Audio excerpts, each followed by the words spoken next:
जानता पुरुष स्त्री को, बालक को, मतवाले को, पागल को, सोते हुए शत्रु को भी कभी नहीं मारते।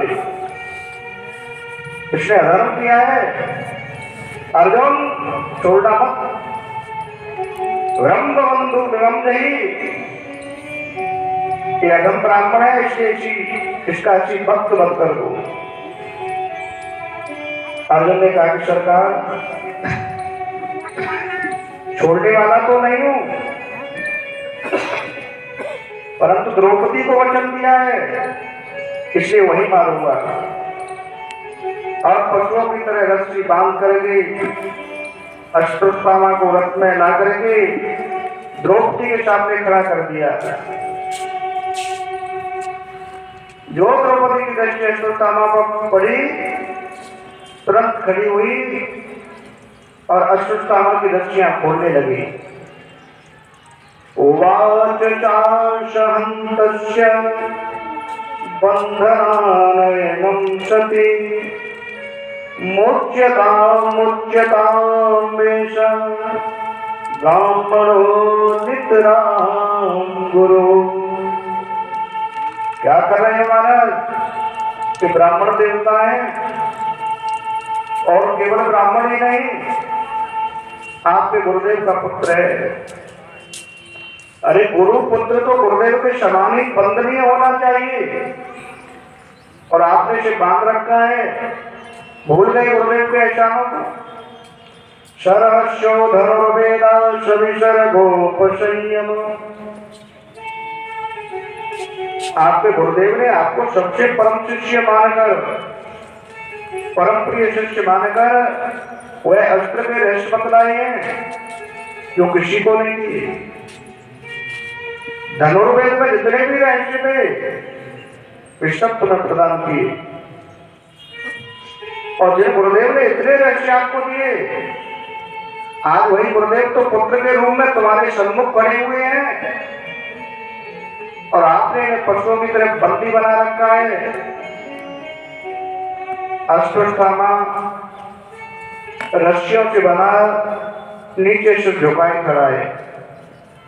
कर्म ही इतना खराब किया है कि अपने पाप कर्म के कारण कभी निगाह उठाकर किसी से आंख नहीं मिलाता।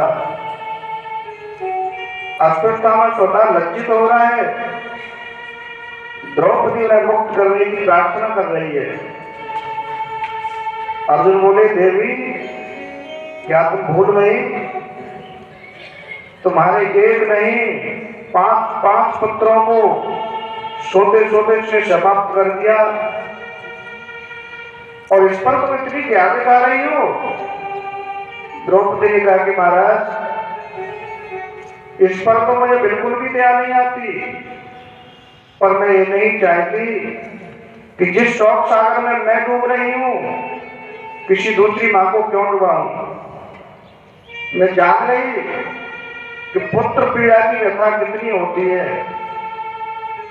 यह तुमने इसे समाप्त किया तो क्या तुम्हारी गुरु माता मेरी तरह नहीं रोएगी? मेरे पुत्र नहीं तो मुझे कम से कम पति का अवलंब प्राप्त है। परंतु इनकी मां कृपी, जिनके पति द्रोणाचार्य महाराज तो पधार चुके हैं, बेटे का सहारा लिए बैठी है। यदि इसे भी तुम समाप्त कर दोगे तो तुम्हारी गुरु माता पर क्या बीतेगी? वह तो बिल्कुल असहाय अकेली पड़ जाएगी। मामरोधि दक्ष जननी गौतमी पतिदेवता यथाहं वृक्षवज्रार्ता रोदम्याश्रु मुखी मुहुः।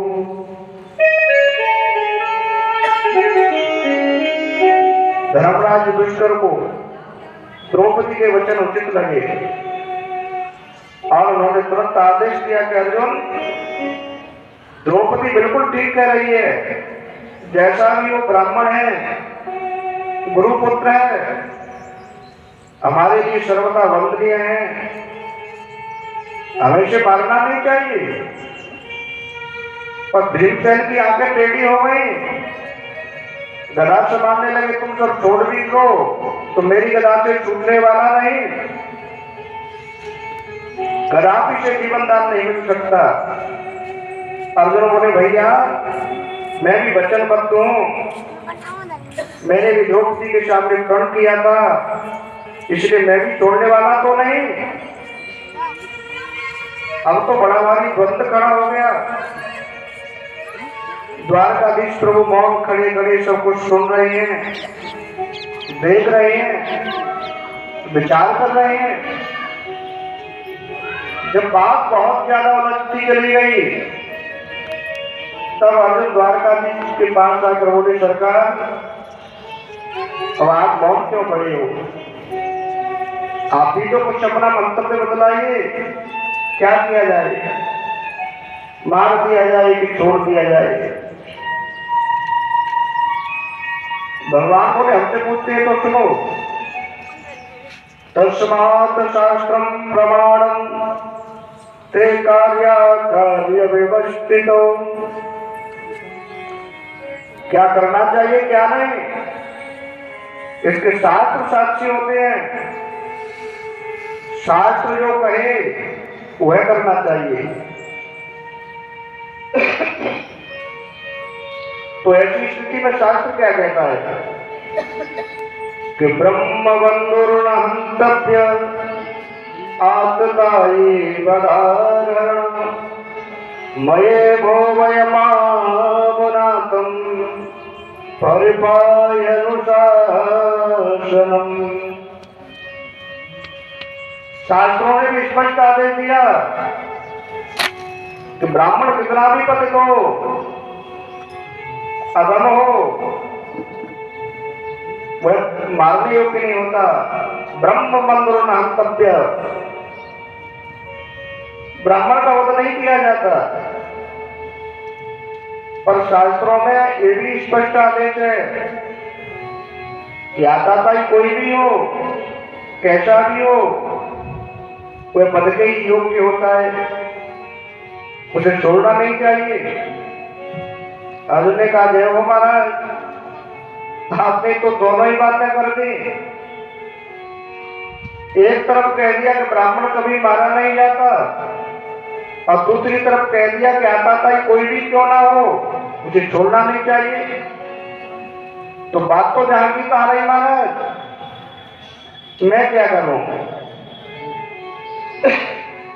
भगवान बोले कि शास्त्र की बात हमने बता दी, अब जो उचित लगता है वो तुम करो। तो अर्जुन ने कहा कि महाराज मैं कुछ समझा नहीं। भगवान बोले तो यूं समझो, श्री युधिष्ठिर जी महाराज सम्राट है, राजा है, तुम्हारे बड़े भाई हैं, वह जो आज्ञा दे रहे हैं उसका तुम्हें पालन करना चाहिए। पर ध्यान रखना कि तुम क्षत्रिय हो, अपनी प्रतिज्ञा को मत तोड़ बैठना, छात्र धर्म का पालन करना, वचन रक्षा करना। अर्जुन समझ गए कि टेढ़ी टांग वाले सीधा बोलने जानते ही नहीं, हर मामला इनका टेढ़ा। पर अर्जुन भी भगवान के पक्के चेला है, भगवान से ही भगवत गीता का ज्ञान प्राप्त किया है। महाभारत में अर्जुन को तुरंत गीता का एक सूत्र याद आ गया। भगवान कह रहे थे कि माननीय पुरुषों का अपमान ही मृत्यु है, शरीर का पद ही पद नहीं कहलाता, ये भी तो मौत है। माननीय पुरुषों का अपमान हो जाए, वह जितनी बार उस अपमान को याद करेगा उतनी मौत मरेगा। श्रीमद् भगवद गीता दूसरे अध्याय का 34वां श्लोक, अकीर्तिम चापि भूतानि कपिष्यन्ति ते अव्ययम् संभावितस्य चाकीर्तिर्वर्णात् अतिरिच्यते। संभावित का उपजस लाओ, मरण कोटि सम दारुण दाओ। तुरंत भगवान का वाक्य स्मरण में आ गया और अर्जुन ने अश्वत्थामा के सिर से चमकती हुई मणि को निकाला और शिविर से धक्का मार करके भगा दिया। वपनम द्रविणादानम